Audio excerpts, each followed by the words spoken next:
It is always important that we take time each February to observe Black History Month.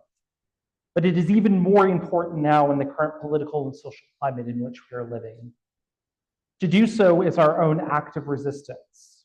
It is our small way of being able to say that in spite of the injustice and intolerance that seeks to dominate our world, that we not only refuse to be suppressed, but that we will continue to tell and lift up the stories of those who have contributed so much to the liberty and freedom that many seek to limit and eradicate with the signature of a pen or an executive order.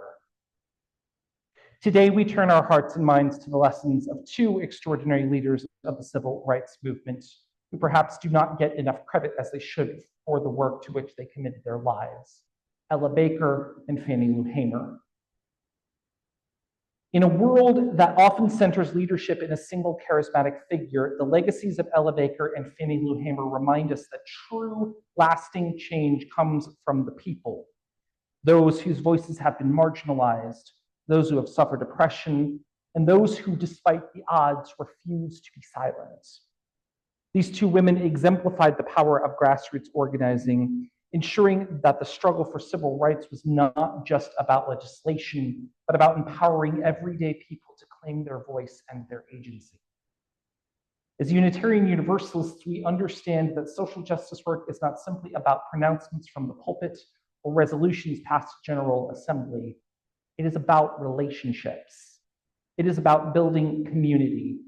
It is about ensuring that every person, no matter how powerless they may feel, knows that their voice matters. This is the very essence of what Baker and Hamer taught us. Ella Baker was often called the backbone of the civil rights movement, yet her name is not as widely known as those of Martin Luther King Jr. or Malcolm X. She was a woman who believed that leadership should not reside in one person, but should be shared among the people. She understood that movements are strongest when they empower those at the grassroots level. Ella Baker was born in Norfolk, Virginia in 1903 and grew up in Littleton, North Carolina.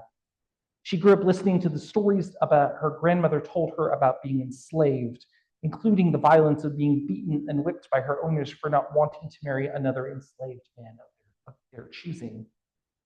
These stories were Baker's early introduction into the struggle that Black people faced, especially in the South, and formed her commitment to work tirelessly to overcome those injustices, something to which she devoted her entire life. Baker's work began in 1931 as the national director of the Young Negroes Cooperative League, a group established by journalist George Schuyler that sought to develop Black economic power through the establishment of collective networks. She also worked during the Great Depression with the Workers' Education Project of the WPA and traveled around the country teaching consumer education and both African and labor history. During this time, she traveled to Harlem and became immersed in the ideas of the Harlem Renaissance. This would lead to her work with the NAACP from 1938 to 1953, the Southern Christian Leadership Conference from 1957 to 1960, and perhaps most influentially, the Student Nonviolent Coordinating Committee, or SNCC, from 1960 to 1966, where she was a teacher and mentor to many future Black activists and leaders, including Julian Bond, Diane Nash, Stokely Carmichael, Curtis Mohammed, and Bernice Johnson Reagan. She was grounded in her belief that strong people don't need strong leaders. Rather than seeing leadership as something to be bestowed from above, she saw it as something that should emerge from the lived experiences of those struggling for justice.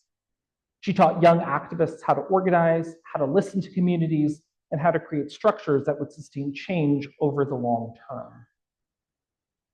For us as Unitarian Universalists, Baker's approach offers a vital lesson. Our commitment to democracy and shared leadership means that we too must cultivate the leadership of many rather than rely on a few. We must empower one another in our congregations, in our communities, and in our justice work. Whether we are advocating for racial justice, climate action, LGBTQIA2S+ rights, or any other cause, we must ensure that the work is collective, that all voices are heard, and that leadership is nurtured at every level. Fannie Lou Hamer was a woman of deep faith, fierce determination, and unshakable courage. Born in 1917 into poverty in Montgomery County, Mississippi, as the youngest of 20, yes, 20 children, she understood firsthand the struggles of Black sharecroppers and the brutal reality of Jim Crow oppression. When she attempted to register to vote in 1962, she was fired from her job the next day and became the target of attacks by the Ku Klux Klan. She was beaten, jailed, and forced to endure unspeakable violence, often at the hands of local police. But she did not back down. Her famous words, "I'm sick and tired of being sick and tired," still resonate today as a call to moral action. Hamer was a leader in the Mississippi Freedom Democratic Party, which challenged the white-dominated Democratic Party of Mississippi. She stood before the nation and testified about the violence and injustice that Black Americans faced, exposing the hypocrisy of American democracy. What made Hamer remarkable was not just her courage, but her unwavering belief in the power of ordinary people. She worked tirelessly to register Black voters, organize communities, and build coalitions. She understood that democracy was not just about voting, but about creating a system where every voice mattered, especially those of the most marginalized. And she did not begin her advocacy work until the age of 45. As Unitarian Universalists, we can draw deeply from Hamer's legacy. Our faith calls us to show up for justice not just in word, but in deed. It calls us to listen to the voices of the oppressed, to amplify their cries, and to work alongside them to bring about change. Like Hamer, we must be willing to challenge the systems that exclude, to speak truth to power, and to create spaces where justice can take root and flourish.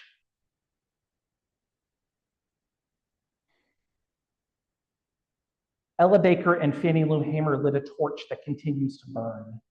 It is up to us to carry that light forward. May we, as Unitarian Universalists, take their lessons to heart. May we build communities of justice rooted in empowerment and shared leadership. May we commit ourselves every day to the work of justice, knowing that together we can create a world where all voices are heard and all people are free. And may we commit to never letting our voices be silenced for the work that we know is necessary to accomplish in order to create the world that we want and that we know is possible. Let us go forth with courage, with faith, and with love. May we cause it to be so. Blessed be. Amen. Shalom. Assalamu alaikum. Namaste. Thank you all so much.